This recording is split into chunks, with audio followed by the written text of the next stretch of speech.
Once again, DJI are about to release a product which we already know everything about. But there's been a new leak from GetFPV and it tells us a little bit more. Let's have a look.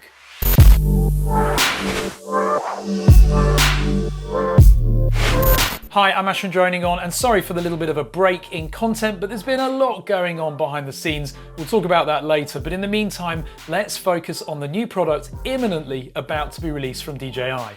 A brand new teaser trailer popped up just the other day and gave us a date, the 2nd of March at 2 PM CET or 9 AM EST.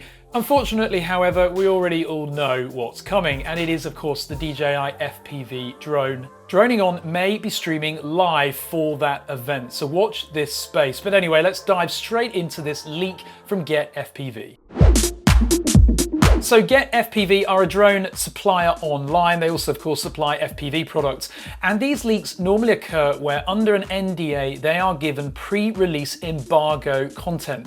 And by that I mean banners and imagery that they can use to create product listings on their website. It's not the first time that one of these retailers has accidentally leaked this content prior to launch, and I think you'll find that a lot of this actually is not choreographed with DJI, but in fact the retailer is just simply deciding to take a risk on the basis that they know that the Chinese company will not take any action against them and they'll still be selling the products because DJI want them to sell the products to generate revenue.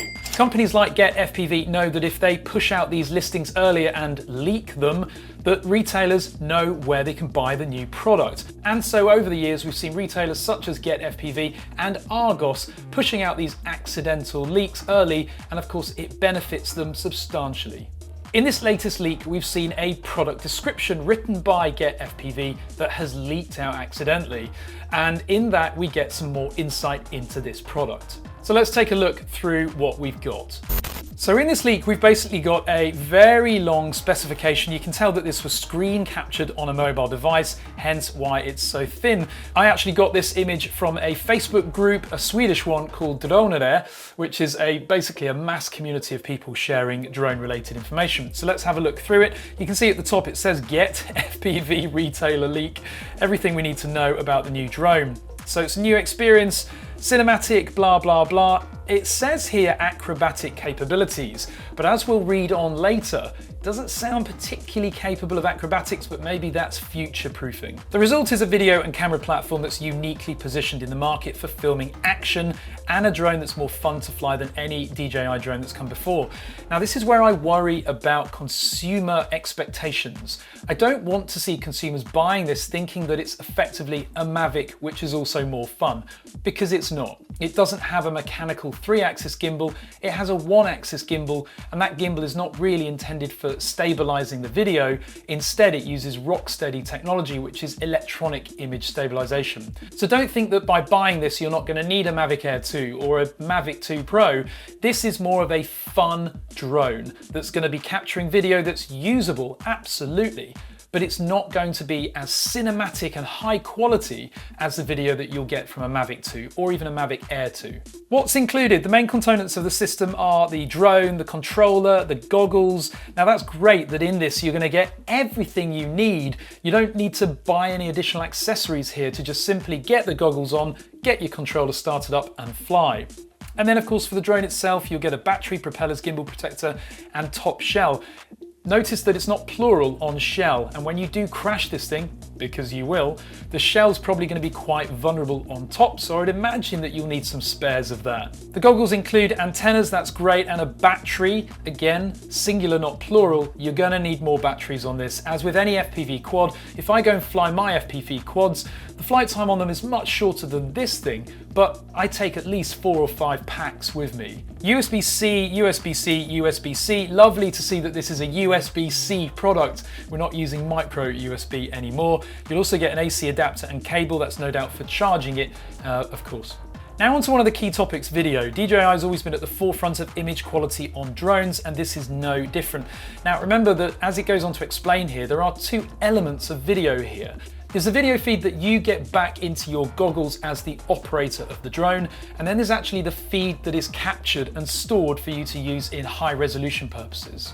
Imaging camera has a wide 142-degree view, and when shooting at 50 or 100 frames per second, the view widens to 150. Now, FPV is very personal preference here with regards to FOV, and when we talk about FOV, what we're actually talking about is the angle of peripheral vision. So if you have a 50-degree FOV, imagine that you've got protectors on the side of your face like that, where you can't see anything to the left or the right. That's peripheral vision. Whereas if you've got 150 degrees FOV, effectively in one image, you can see that much. Don't I look stupid doing this? For me, the sweet spot personally is 135 degrees FOV. I really like that FOV for flying FPV because it just lets me see enough of what's going on at the sides, and up and down as well, of course, than a narrower FOV. Now 142 again sounds perfect, 150 very nice as well. Then we're talking about the actual real live feed, so minimal latency again, as we're used to that already with the FPV digital system they have out there today. And of course we say we've got the HD transmission up to 810p. That's absolutely brilliant at 60 frames per second in high quality mode or 120 frames per second in low latency mode. I noticed that it doesn't actually talk about the latency here. So that's interesting because obviously if you're flying FPV, you need to be very responsive. Analog has very low latency. Digital has slightly greater latency. Let's face it, this is not a true FPV quad. You're not really flying this thing. The thing is going to be doing a lot of flying for you, regardless of which mode you're switching it to, because DJI do not want you to crash it. For that reason, I can't see this being as free as true FPV flying. For that reason, latency is less important with this quad than it would be if you strap the digital FPV system onto a normal, regular, non-autonomous FPV quad. Then we talk about the onboard video recording. So there we've got 4K 60 frames per second up to 120 megabits per second bitrate, which is the same as the Mavic Air 2. But remember, it's not all about bitrate, it's about the glass, the lens, and the mechanical stabilization. So even though you might be comparing this with a Mavic Air 2, the reality is that the Mavic Air 2 will produce better video because it's got better glass in that camera unit and better mechanical stabilization rather than electronic image stabilization, where you always sacrifice a bit of image quality to get that stabilized image. It's using Rocksteady exactly the same as the Osmo Action, which is a great camera and the stabilization is really good. But personally, Osmo Action is nice, but the image quality I really am not that happy with these days. Then it's nice to see that the video is available in H264 or H265, because if you are editing, some older computers will struggle with H265, so think very carefully before you shoot the video. In terms of quality, you're not going to see a lot of difference between the two. It's largely about the compression and the file size when it comes to comparing these two formats. Then flight control. Now, people are going to want to buy this because they think FPV, freedom, yay! But this is really important because although it says it has a normal mode, this is a typical GPS assisted mode, that's basically going to be like flying a Mavic. Now it literally is going to do everything for you. It's going to have position hold, return to home, you'll be able to let go of the controls and it will maintain its altitude and position.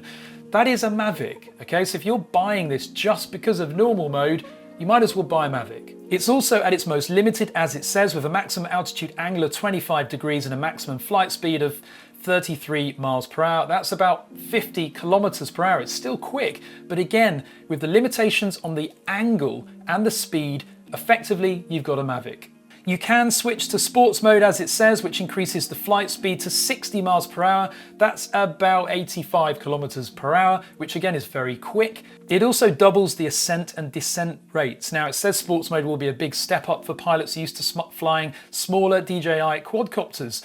And effectively, there you have a Mavic in sports mode. So you're not really flying FPV yet. The only element of FPV here is, as it says, if you switch it into manual mode, which disables most of the flight assists and hands direct control to the operator, just like a freestyle drone would have. Now by that, it means that you're not going to have altitude hold. In other words, you let go of that throttle and the drone will drop. So just be very careful here. If you venture into manual mode and you're not ready for it, you're not prepared for it, you're going to crash that drone. In the same respect that switching off most of the assists means that it's not going to hold its position via GPS. And of course that means that again, if you let go of the controls and you're flying forward, it will carry on flying forward. This enables amazing maneuverability, but also carries considerable risk. No shit. This is where I'm worried that people are going to be buying this quad for the excitement of FPV, but in normal and sports mode, you might as well have bought a Mavic. Now the difference of course is that you've got the goggle headset with this, but remember the goggle headset can use an input. So you could actually be flying a Mavic 2 here with HDMI into the goggles. You'd have the same experience, but better video quality, longer flight time, and overall a far more capable GPS cinematic drone. The only reason you should be buying this FPV quad is if you're going to be flying it in manual mode. Otherwise, you might as well have just bought a Mavic. The manual mode is disabled by default and must be enabled through the goggle menu. In addition, manual mode will still limit the maximum altitude of the craft and prevent inverted maneuvers like flips and rolls. This is supposed to be an FPV quad. If you can't flip it and roll it, you might as well have bought a Mavic. Now, honestly, when you first start flying FPV, you fly in two beginners modes, which is called horizon and angle mode. That's where you can, depending on which you choose, you can flip the drone to a point, but it'll always flip right back to its center. And in the other mode, you actually can't flip it at all beyond a certain angle. That's effectively what this drone is limiting you to. Now, if you can never do a roll or a flip, then going back to the original point, this is not a true FPV quad. For freestyle flight, it's best to have a throttle stick that does not center itself when you let go. They provided a method to disable the auto recentering, and you do that by unscrewing a screw on the back. Now that's quite standard with any controller or transmitter, that you can adjust not only the fact that the throttle controller will spring back to the middle, but also the tension of that. Now, the idea here, if you think about your regular Mavic, the throttle is always in the middle, meaning that if you push it down, your drone will descend, push it forward, the drone will ascend. Now, when you fly true FPV, you don't fly with a throttle that's centered, unless you're flying 3D FPV where you're flying upside down like good old Zoe FPV. But most of us can't do that and don't want to have to keep repairing their quads when they try. So this drone will arrive with a centered throttle just like your Mavic. If you want to fly true FPV, you should be removing that so that you have a throttle that is not automatically sprung loaded to the center, and instead if you push that stick down, it stays down when you let go. Push it up, it stays up. That's true FPV. Once again, if you're going to keep it on auto centering, you might as well buy a Mavic. Usability. Unlike with most hobby-grade drone equipment, usability of the full system is a top priority. They've taken great care, blah, blah, blah, seamless, easy to access, blah, blah, blah. It's got low battery return to home, standard return to home, lighting, forwards and downwards obstacle avoidance sensors. None of my FPV quads have any of that. If you know that you need return to home, then you shouldn't be buying this product in the first place. You should be buying a Mavic, because somebody venturing into the world of FPV should never be using return to home. You should be knowing where you are, where you're flying, and how to fly it back to yourself. And if you do get to the point where you panic when you're flying FPV, then again, you might as well buy a Mavic. Emergency brake. Freestyle is difficult and intimidating to learn. Yes, it is, and that's why this thing is helping you far too much. You're not actually really learning to fly here, because even when you turn off the assists, there are still assists here. The controls are very powerful and allow vast freedom of movement. That's what really terrifies me here. If you fly this thing at 80 kilometers per hour towards a house, a car, or a person, and you panic and you're in manual mode, are you really going to be able to get to this emergency brake quick enough? Probably not for the average consumer that's never flown FPV before.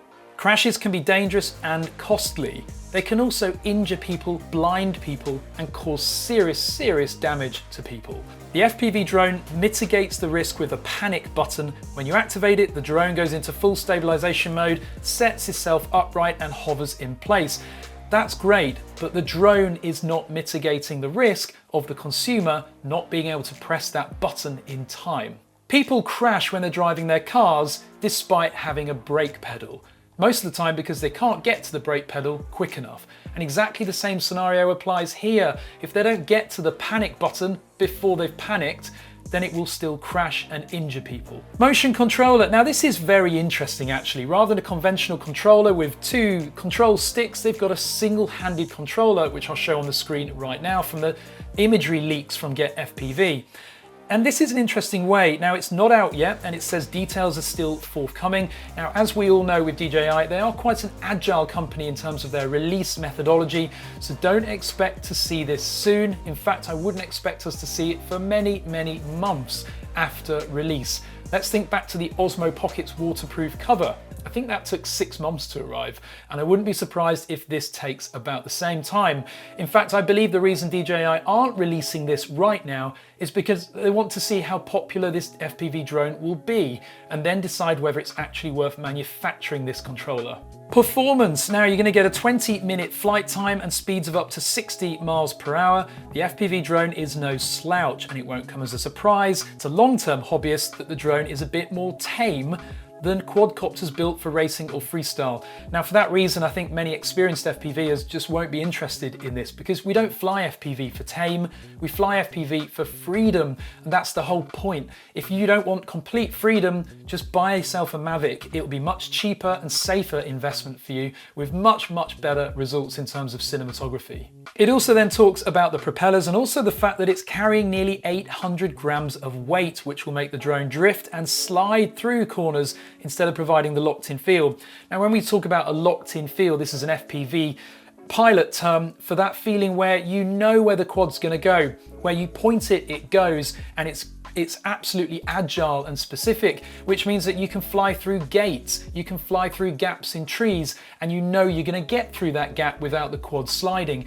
But DJI are admitting here that this drone will not give you that. The concern is that most consumers who've never flown FPV don't know what locked in means, and they've never flown FPV, so they don't know what to expect. And I really fear that people will buy this thinking they're flying FPV, but actually it's nothing like FPV. It does say it doesn't take aim at the highly tuned, purpose-built hobbyist drone segment. Instead, it's excelling at image quality and usability. So once again, it's excelling, but it's not as good as the rest of the DJI range in terms of image quality and video. So you might as well buy one of the other products in the range that is far more suited, which you can still put into sport mode, turn on FPV mode as well to give you that tilt when you roll and pitch. But it might be a better option for you. Again, it talks about muscle memory, which is essential when you're flying FPV in order to be able to fly, but the DJI FPV drone does away with all of that. Now that's a key statement here. Again, if you're buying this for FPV, it's not FPV.